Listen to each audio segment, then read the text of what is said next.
Hi guys! Welcome back sa aking YouTube channel. Today, i-share ko sa inyo yung mga bagay na na-encounter ko sa aking NMAX B3. Para sa ganun, meron kayong idea kung nagbabalak kayo na bumili ng NMAX B3. So, 3 months na sa akin itong motor ko na to. So, sasabihin ko lang sa inyo yung mga na-encounter ko. Hindi naman siya gaano kalaki ang problem. Ito lang yung mga nakikita ko na nangyari sa loob ng after 3 months na nagamit natin tong NMAX. So, mag-start tayo. Meron akong mga listahan dito. Ngayon is meron na siyang dragging. Yun ang pinakauna. May dragging siya between 0 to 10 kph yung takbo. Pag lumagpas ka na ng 10, 11, 12, okay na siya. So, nagsimula yun nung I think yung pag mag-angkas-angkas ka. Kaya meron kang angkas, ganun.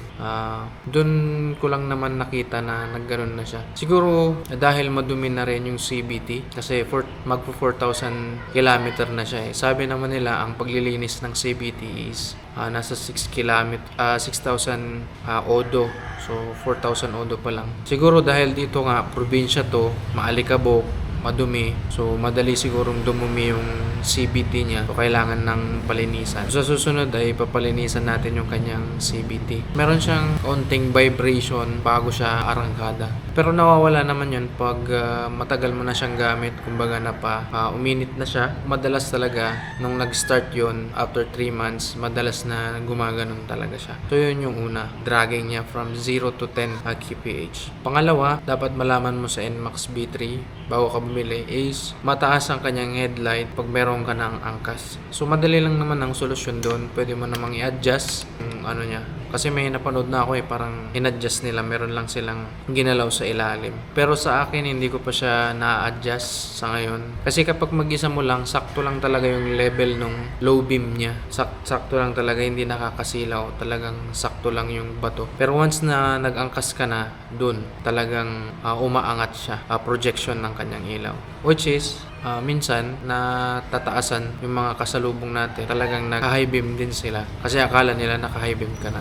So, yun yung problema. Kailangan pitikan mo din ng high beam. So, madali lang naman solusyonan. Pwede mong i-adjust. So, i-adjust nyo na lang. Pero sa akin, hindi ko i-adjust kasi madalang naman ako mag-angkas. Okay, so pangatlo is yung problem na na-encounter ko doon sa kanyang footrest, no? Doon kasi sa kanyang rest, dalawa yung problema na na-encounter ko doon. Wala namang problema doon sa quality. Maganda yung footrest. Ang problema ko lang doon minsan kapag nagsi-center stand, siya. Pag may angkas ka, syempre, nakababa yung footrest. Isi-center stand mo siya. Pag hindi ka maingat, tatama yun sa tuhod mo. May possibility na tatama. So, minsan may ganon. So, sanayan lang din. Siguro dahil sa medyo malaki akong tao, kaya medyo tumatama sa tuhod ko yung footrest niya. Ganon din pag may umangkas sa'yo na kababa pa yung paa mo, parang tumatama dito sa may bandang likuran ng binti mo, yung paa nila. Pag medyo malaki yung paa nila, tumatama. Pag hindi nakaangat yung paa mo, pag binabalance mo pa lang tapos umangkas sila, minsan tumatama. Nadudumihan yung pantalon mo dito sa may bandang likod. Isa din yung kapag nag-angkas ka na sumakay sila tapos hindi mo binaba yung footrest, nasisipa nila yung air filter dun sa may CVT. Parang hinahanap kasi nila kung nasaan yung footrest. Every time na mag-aangkas ka, dapat ibaba mo na yung footrest. Dapat nasa isipan mo ibaba mo kasi minsan may mga naangkas ka, sasakay na lang sila tapos sisipain nila yung motor mo kasi hinahanap nila kung nasaan yung footrest. Okay, so ang nasisipa nila yung CVT. Yung motor ko meron ng gas-gas doon sa may bandang air filter niya. Kasi nga dahil doon. Maging aware lang tayo sa una, ganun magkakaroon ng problema. Pag naging aware na tayo, iwasan na natin. Ang nilagay ko na rin sa pang-apat natin is yung ating upuan is kalmutin talaga siya ng pusa. No? Simula nung nabili ko yung NMAX B3 ko, hindi ko pa lang nabibili pala yung NMAX B3 ko, nag-order na ako ng takip sa upuan niya. Kaya yan, ipa-flash ko ngayon, makikita nyo na may mga kalmot na ng pusa. Pero hindi na damage yung loob niya, sa labas na. Mahalaga na may ganun kayo. Cover kayo, seat cover kayo para sa NMAX ninyo. Kasi paborito ng pusa na tambayan kasi unang-una malaki yung upuan. Paboritong tambayan ng mga pusa kung may mga pusa kayo. At isang bagay din na parang nakaka-anoy siya sa akin. Medyo off sa ginawa ng Yamaha yung pag lumayo ka dun sa motor, kahit 1 meter lang Sana ginawa nila kahit mga 3 meters bago tutunog yung motor. Kaso malayo ka lang ng unti, dun sa may key fob niya ng mga 1.5 meters or kahit 1 meter is tumutunog na siya. Which is minsan pag naglalagay ako ng mga gamit ko dun sa U-box, tapos may kukunin ako sa loob, tutunog na naman.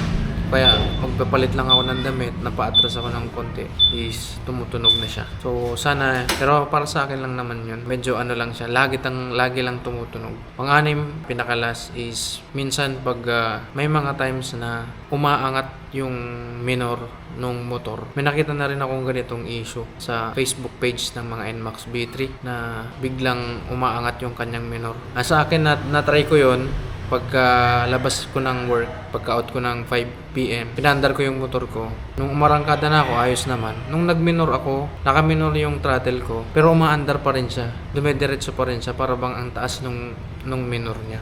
And then, pag gano nawawala. Kasi sa version 3 ata ng Honda Click, ganon, pag cold start siya, tumataas yung andar. Pero dito naman sa NMAX, pag sa umaga, pag pinandar ko siya ng cold start, hindi naman parang tumataas yung andar niya. Meron lang mga instances na ganon. Hindi ko alam kung bakit. Siguro masyadong malamig or ano yung makina niya, hindi napainit. Pero very unusual yung pagtaas ng minor kasi yung motor umaandar pa din o umaarangkada siya kahit naka-minor yung throttle mo. So yun lang yung mga napansin ko na bagay dito sa NMAX B3 ko after using it for 3 months.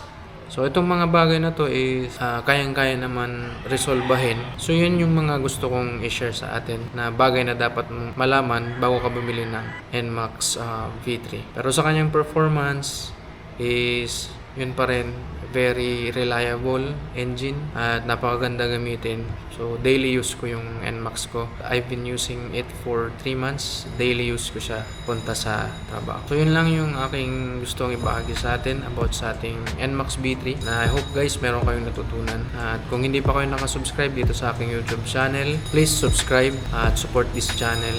At see you guys on the next video. Ride safe and God bless.